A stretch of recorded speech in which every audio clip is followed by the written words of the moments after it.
Students, in this video I am taking the conversion and first conversion is convert into mole, यानी कि हमको मोल को मास में change करना, मास को टू मोल में चेंज करना और इस तरह से कुछ कन्वर्जन है।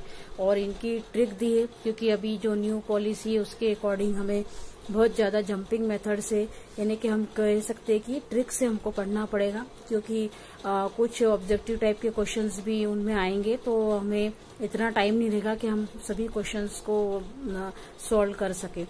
तो इसलिए कुछ ट्रिक वाइज, यानी कि जिस उस तरह से आपको ट्रिक दूंगी तो जिससे आपको इजी वे में उसको सॉल्व करते हैं। तो जैसे फर्स्ट क्वेश्चन है हमारा फर्स्ट पार्ट हमने लिया है कन्वर्ट इनटू मोल, यानी कि हमको क्वेश्चन है ए में क्वेश्चन दिया है 12 ग्राम ऑफ ऑक्सीजन गैस, यानी कि ग्राम में दिया हमको और इसको किसको में कन्वर्ट करना है, हमको मोल में कन्वर्ट करना है। तो जब भी इस तरह का हमको हो ग्राम को मोल में चेंज करना है तो ये ट्रिक है कि डिवाइड बाय एम का मतलब होता है मोलर मास। मोलर मास मैंने आपको प्रीवियस अपने वीडियो में बता दिया कि किस तरह से निकाला जाता है, तो इसे हम वापस से नहीं लेंगे, सिर्फ डायरेक्ट अब मैं इसको बताऊंगी कि क्या है इसका मोलर मास। से 12 ग्राम है तो इसका फार्मूला ये लगता है हमारा n is equal to small m upon m। तो n मतलब नंबर ऑफ मोल और स्मॉल m यानी गिवन मास और m का मतलब होता है मोलर मास। तो ये फार्मूला हम हमेशा ध्यान रखेंगे और इसमें लिखेंगे। तो ये मैंने बार बार इस फार्मूले को रिपीट करके नहीं लिखा, आपको ये ध्यान रखना। m small m means given mass और capital M is molar mass. तो इस तरह से गिवन मास हमको दिया हुआ है यहाँ पर 12 और मोलर मास ऑक्सीजन गैस का होता है, ऑक्सीजन का O2 है। तो भी हमने पहले वीडियो में देखा कि किस तरह से निकालते, तो उसका मोलर मास है 32, 12 डिवाइडेड बाय 32 और इसका आंसर ये यहाँ पे मोल में आएगा। फिर नेक्स्ट बी में दिया हमको 20 ग्राम ऑफ वाटर, तो 20 को हम लिखेंगे ऊपर क्योंकि ये गिवन मास है और इसको डिवाइड कर देंगे हम इसके मोलर मास से। वाटर का मोलर मास होता है 18, इस तरह से डिवाइड करने पे इसका ये आंसर आया। आंसर हम इसका मोल में लिखेंगे। नेक्स्ट क्वेश्चन है हमारा 22 ग्राम ऑफ कार्बन डाइऑक्साइड, 22 को ऊपर लिखेंगे गिवन मास और उसको डिवाइड कर देंगे इसके मोलर मास से। कार्बन डाइऑक्साइड का हो गया मोलर मास हमारा 44 और इसका आंसर आया मोल में 0.5 मोल। तो इस तरह से ये हमने कन्वर्ट कर लिया, कन्वर्ट इनटू मोल, यानी ग्राम में अगर दिया हमारा क्वेश्चन तो उसको हमको मोल में चेंज करना है। तो सिर्फ हमारी ट्रिक ये है कि हम मोलर मास से क्या कर लेंगे, उसको डिवाइड कर देंगे। अब नेक्स्ट है हमारा कन्वर्ट इनटू मास, यानी कि इसका अपोजिट, यानी हमको मोल में दिया है और हमको मास में उसको कन्वर्ट करना। तो इसकी ट्रिक ये है कि हम मोलर मास से मल्टीप्लाई करते हैं। पहले हमने मोलर मास से डिवाइड किया था, अब हम मोलर मास से उसको मल्टीप्लाई कर देंगे और इसका फार्मूला लिखेंगे small m is equal to n into m, क्योंकि मास पूछा है हमको। तो small m is equal to number of moles into molar mass, capital M यानी मोलर मास। इस तरह से 0.2 मोल ऑफ ऑक्सीजन एटम्स। यहाँ पे आपको ये ध्यान रखना है कि आपको क्या दिया है। जैसे यहाँ एटम्स लिखा है तो आपको ऑक्सीजन का एक ही हुआ एलिमेंट यानी O, तो उसका होता है 16, यानी एक ऑक्सीजन का होता है 16।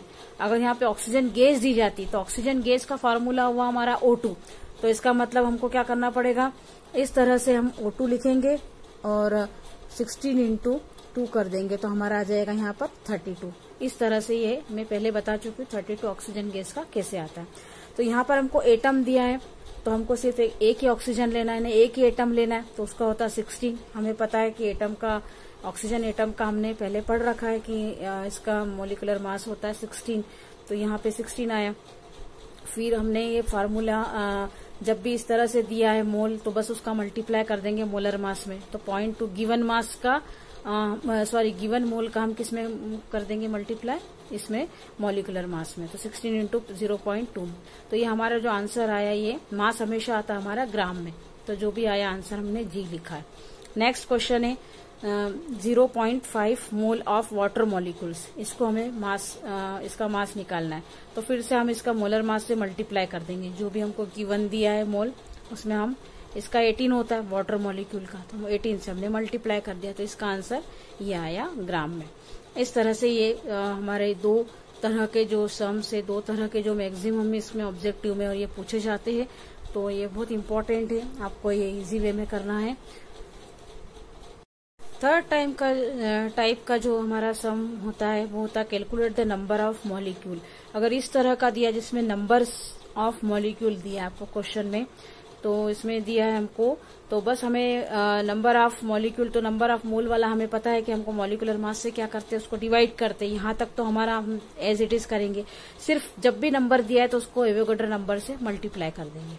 यानी स्टार्टिंग वाला जो हमने किया था कन्वर्ट वाला, उसी में वो का वही आपको सब करना है कंप्लीट, बस उसको एवोगैड्रो नंबर से मल्टीप्लाई कर देना। जैसे यहाँ पे हमने वही फॉर्मूला लिखा फर्स्ट वाला, n is equal to small m upon m, तो मोलर मास से इसको डिवाइड किया। फिर S8 होता है सल्फर का, तो हमने इसका निकाला, मोलर मास निकला हमारा 256 ग्राम। तो मोलर मास में फिर से नहीं बताऊंगी किस तरह से इसका निकाला है। तो m यानी कि गिवन हमारा दिया है 16 और अपॉन 256, ये तो इसके अकॉर्डिंग हो गया बस। और हमको पता है एवोगैड्रो नंबर हमने क्या पढ़ा है 6.022 इंटू 10 टू द पावर 23। फिर इसको हम क्या कर लेंगे, कैलकुलेट कर लेंगे, और जो भी हमारा आंसर आएगा उसे हम लोग यहाँ पे लिख लेंगे। यहाँ पे मैंने आंसर नहीं निकाला है, आप लोग खुद निकालेंगे। यहाँ साइड में लिखा है Avogadro number is equal to 6.022 into 10 to the power 23, ये मॉलिक्यूल होता है।